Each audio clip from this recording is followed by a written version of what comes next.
Hi and welcome, my beautiful, tasty little muffins out there. My name is Tanya. I am a personal trainer in the Zurich area in Switzerland, and I am a kickboxer, a coffee lover, a cat lover. Speaking of, I'm joined today by the one and only Kanzu, who has his back turned on us, but he's a cat, so that's just what cats do, I guess. And of course, by Kickboxing Kitty. Here, Kickboxing Kitty, little plushie with super cute toe beans, a little tail, and a hood on its little tracksuit. If you want to order Kiki and you're in Switzerland, you're in luck because I sell her for 64 bucks with shipping in Switzerland. So just reach out to me if you want to have a Kiki for yourself. Okay, merchandise promoted, done. So glad you're joining me today.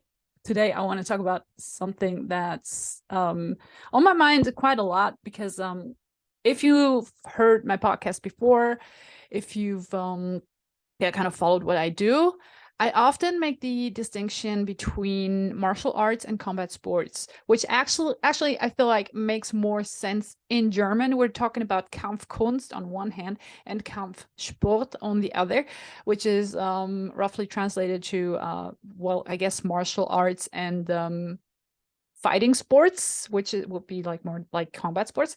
And to me, the difference, like I have a background in Kung Fu. I've been doing Kung Fu, or I had, like I haven't been doing it for a while. I stopped doing it a couple of years ago, but I been doing kickboxing for about 10 years before, and there was like a transition period where I tried different things, where I also got into kickboxing, but I transitioned completely into kickboxing maybe like 4 or 5 years ago and stopped Kung Fu. And to me, it's just a big difference between these two martial arts because for me, one, Kung Fu especially, which I count to the martial arts, to the Kampfkünste, is something that has more tradition with it, that come with it, some religious aspects, some history. And then on the other side, I have kickboxing in my life, which is just the sport itself. There's nothing attached to it. It's all about the sport, right? No philosophy, no spiritual ideas, nothing. So maybe you've heard that before, or maybe you remember my episode. I think it was called Religion and Atheism in Martial Arts and Combat Sports, where I talked more about this distinction between those two worlds and the pros and cons. And basically what I want to get into today, it's going to be a little bit similar, but I want to get into especially like the kind of I call it WooWoo science thingy. For example, well, it's not a woo science, but just bear with me. Just bear with me. I'm gonna make it simple now, but I'm gonna get into it later. Meditation, is that just woo woo, or is it actually helpful? Meditation and similar stuff. What can we learn from the world of martial arts, the more spiritual ideas of martial arts, which, you know, if you've heard me, if you've heard the other episode, if you kind of follow me, you know, I'm like opposed to it a little bit. I used to have a strong belief in all these things, in these more spiritual energy, whatever things.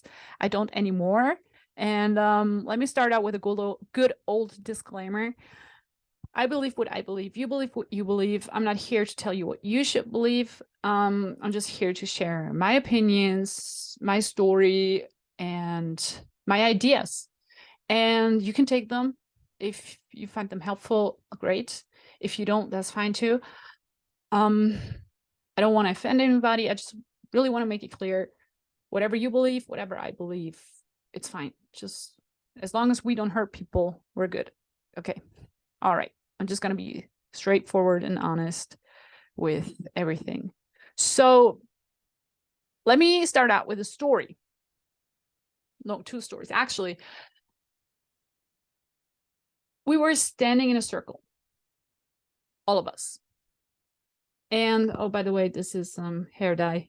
Oh, sorry, I didn't hurt my nail. I didn't, like, it's not dirt, it's hair dye from dyeing my eyebrows, because for some reason my hair got darker, but my eyebrows have missed, like, they didn't get the memo. So I have to dye them a little bit. Side story. So I have hair dye on my nail, and it looks really funky. It doesn't look nice. I'm sorry. I'm trying to switch my fingers, but I'm probably muscle memory is going to take over. I'm right-handed. So anyway, I'm sorry. Okay, story time again. We were standing in a circle, right? It was training camp. It was, well, we call it training camp. It was just the camp for training. We would go somewhere for a week with our kung fu school and just train. So we were standing in a circle, and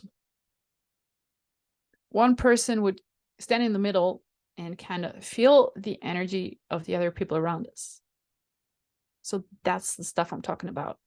Now, whatever you think, or whatever this does with you when you hear it, you might think, oh, cool. And you might think, oh my gosh, what is that? Sounds culty. Story number 2. Just moving on. Story number 2.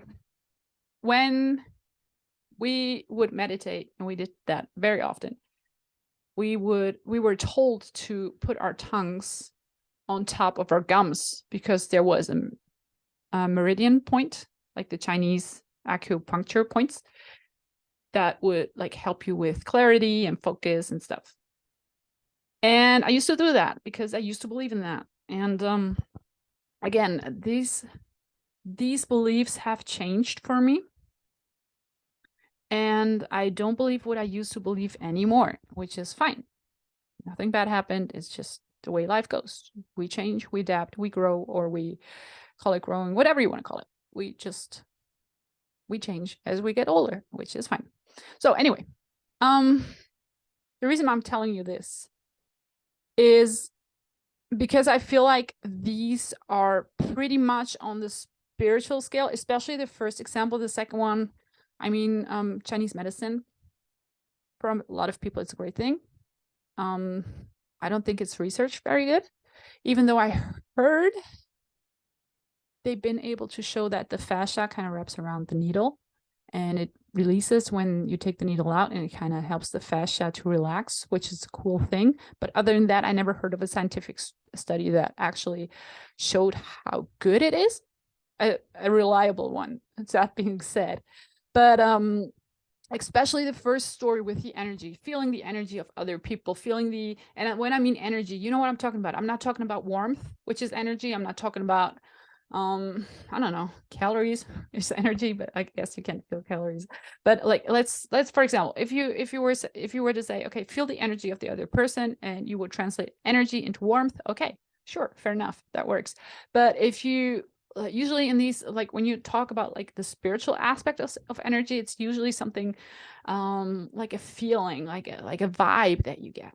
And I'm just not, I'm not into that anymore, because yeah, for reasons. Anyway, and I feel like these two stories, especially the first one, are very much on the spiritual side of things, right? And for me, as I transitioned more into combat sports, into kickboxing, where you have nothing spiritual going on, you focus on the sport itself, and as my mind, or just my character, transitioned into more of an atheistic kind of point of view, I started questioning everything. I questioned everything that I learned through martial arts, through the kung fu world, and I kind of started to push it away. But it kind of came back to, some things kind of came back to me, and that's what I want to focus on today, to show you that even though I'm opposed to some ideas that come from the tradition of martial arts, from that spiritual aspect, there are a lot of things that I find very useful that I learned in the martial arts realm and not in the combat sports realm. And I want to share them with you. So no matter where you are on this spectrum, whether you're a spiritual person who believes a lot of things, or whether you're on the atheist side and don't believe this stuff at all, I want to tell you what helped me when I was on both sides. Okay, in the martial arts world that is kind of missing in the combat sports world. So let me start with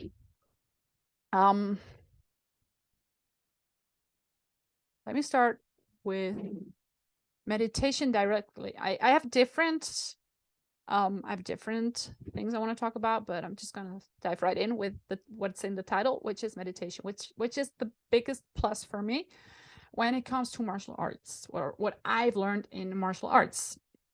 So we were taught to sit down, close our eyes, relax, and breathe deep into our tummy, like deep into our belly.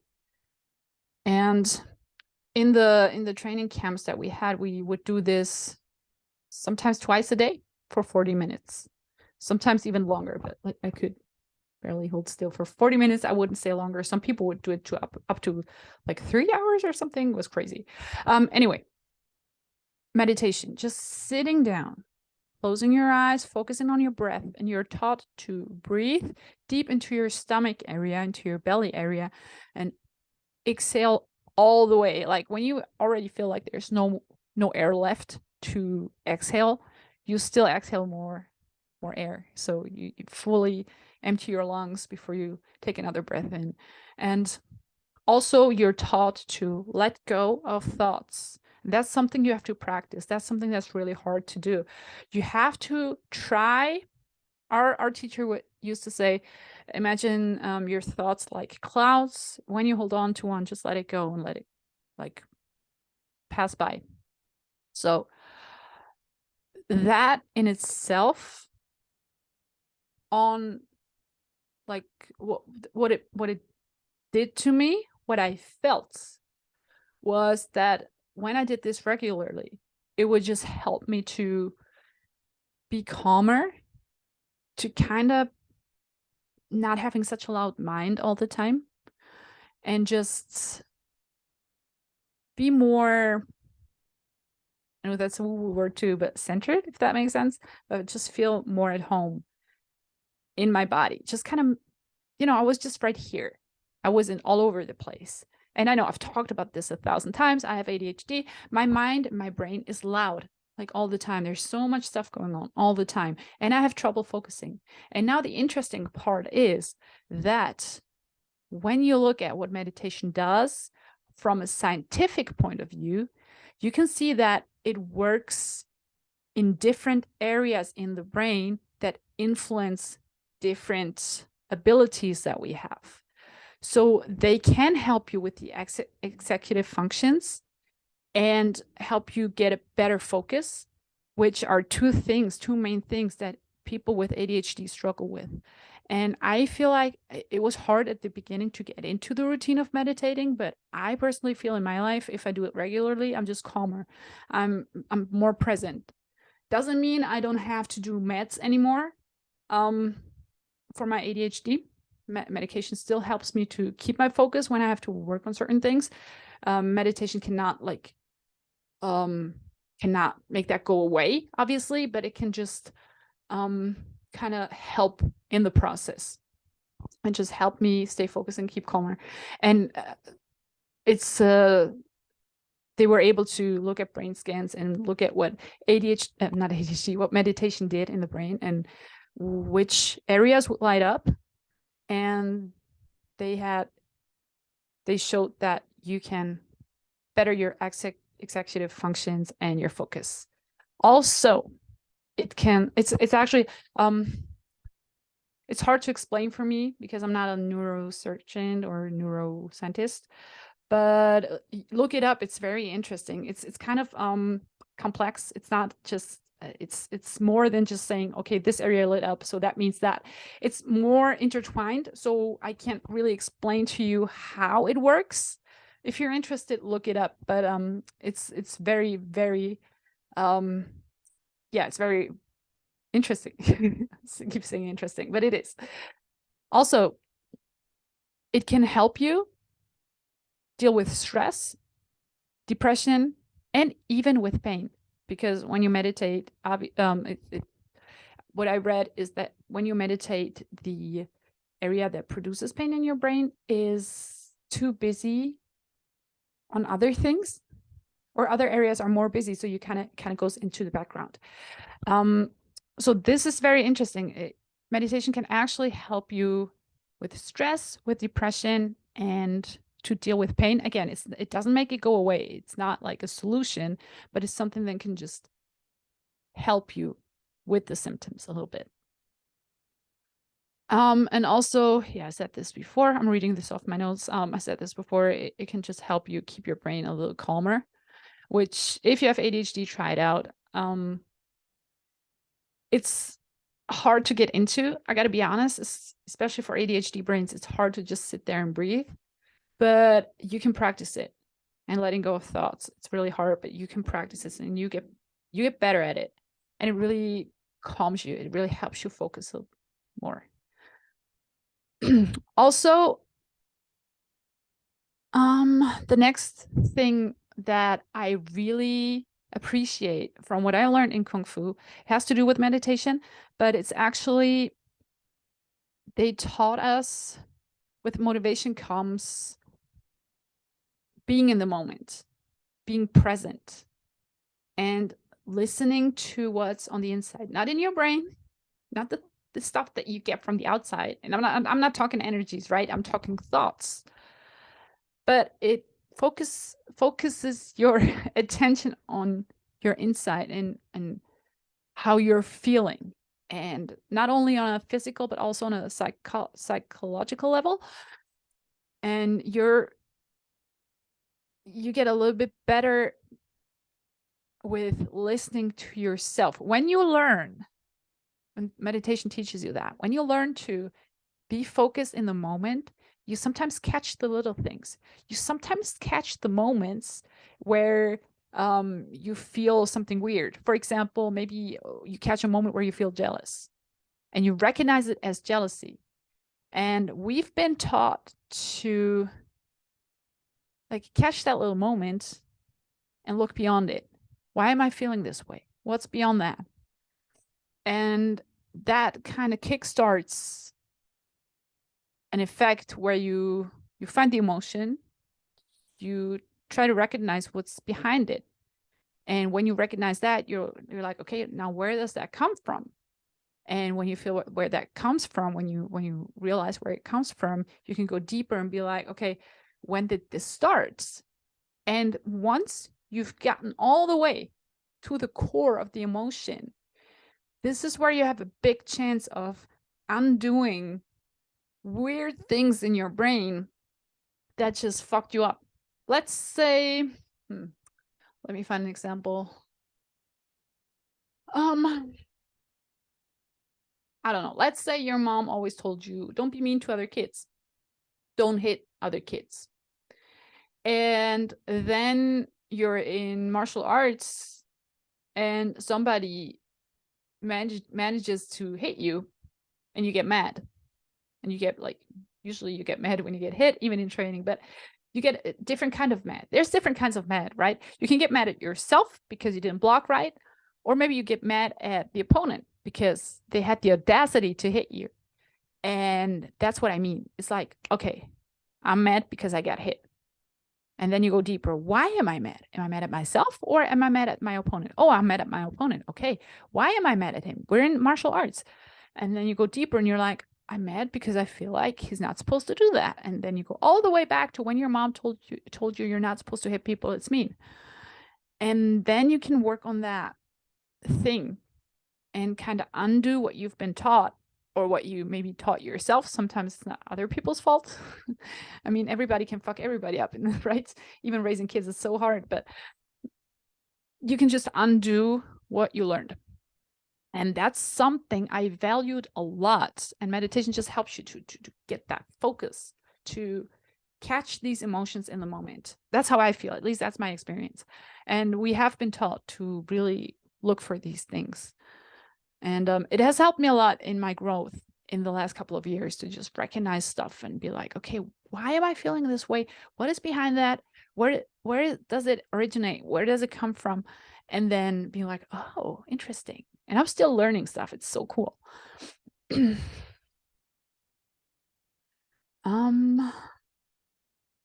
Exactly. Like you start to recognize your emotion and you go deeper. And also, when we're talking about coming back into the moment, being in the present moment, something that's like good for everybody, right? Especially if you have anxiety, or if you just like think about stuff all the time, if you're just stressing out about stuff all the time, it can really help you to come back into the present moment and be in the moment and live this moment, and not being like in your head, being at the presentation you have to give tomorrow, or whether you're going to get enough money this month to afford rent, or whatever it is. I mean, obviously these are problems, serious problems, but sometimes it's you can only think about stuff so much, right, before it's not constructive anymore. Usually we have worries in our heads that don't help us. Just like worrying over and over again about the outcome of something won't help us unless we find a solution. And sometimes you just stuck in that circle of thinking and worrying, even though it doesn't help you. And coming back into the present moment, into what is right now in front of you, and just living the moment right now. This is something meditation can help you with too. And this is something that can also trigger gratitude. Gratitude, something that also is shown to help with people who struggle with depression or struggle with anxiety. Gratitude can really help you to let go of stress, let go of, or also, like, it's not a solution, but it helps you to just live your life in a more positive way. And when you're more in the moment and you have a beautiful moment going on, maybe you have a friend over and it's just really a great person, you can just take a mental picture and be like, man, I'm so glad I have this person in my life. But on the other hand, when you're just worried all the time and thinking about what's going to be tomorrow, you kind of miss these little beautiful moments of life. And meditation just helps you to kind of come back into that. And also what's interesting is I have gone more into the mental training aspect of training in the last couple of months. I've always been interested in mental training, but I have started to implement some techniques in my own life. And yeah, because I want to better my kickboxing skills, and I want to do a fight this year. And I just feel like there's still stuff that holds me back on a psychological level. And I've gotten more into mental training and what it means to undo certain things within yourself. What I was talking about earlier, right? Because that's what mental training is. It's very, very, very interesting. It's actually all these components: meditation and feeling your own emotions and being in the moment, gratitude, all these things. As soon as you get into mental training, you start to realize that all these things that I just listed are part of it, are part of mental training, are part of sharpening your mental abilities. It's very interesting.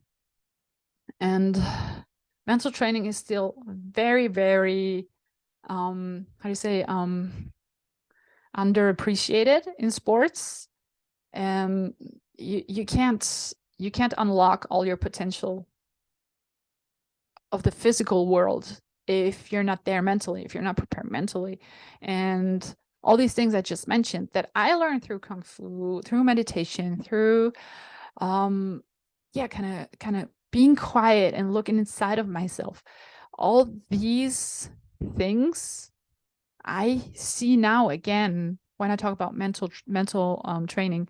And I realized that even though I don't like the spiritual aspect too much, well, we can argue this is not the spiritual aspect because it's scientifically proven in a lot of things, but I do feel a lot of appreciation. There we go, gratitude, right? I feel a lot of appreciation for what I've learned in the martial arts world, in the Kung Fu world. And I really, really I'm a big step ahead of what I would have been if I never would have learned to meditate, and not just learned how to, but having to actively do it again and again. So I really appreciate this part of martial arts, and it has taught me a lot. And I do feel like we should still keep an open mind, even if we don't always understand everything. Talking to myself, talking to somebody who is more on the atheist scientific side of things. Yeah, I think it's important to just keep an open mind and just recognize that there's most of the time there's something to learn. Not always, but most of the time. And yeah, so that's what I wanted to say this time today. Yeah, so that's basically it for today. But as always, I'm wondering what your thoughts are. Maybe you've had a similar experience. Maybe you're fully in the martial arts world. Maybe you're not at all. This is the first time you've heard of this. Let me know what you think. I'm very curious to, know what your thoughts are with this. So thank you so much for listening. Follow me on Instagram and Facebook. No, actually, no, don't follow me on Facebook. I'm not doing anything on Facebook. I haven't for years, but it's there. So in my notes, I have to delete this.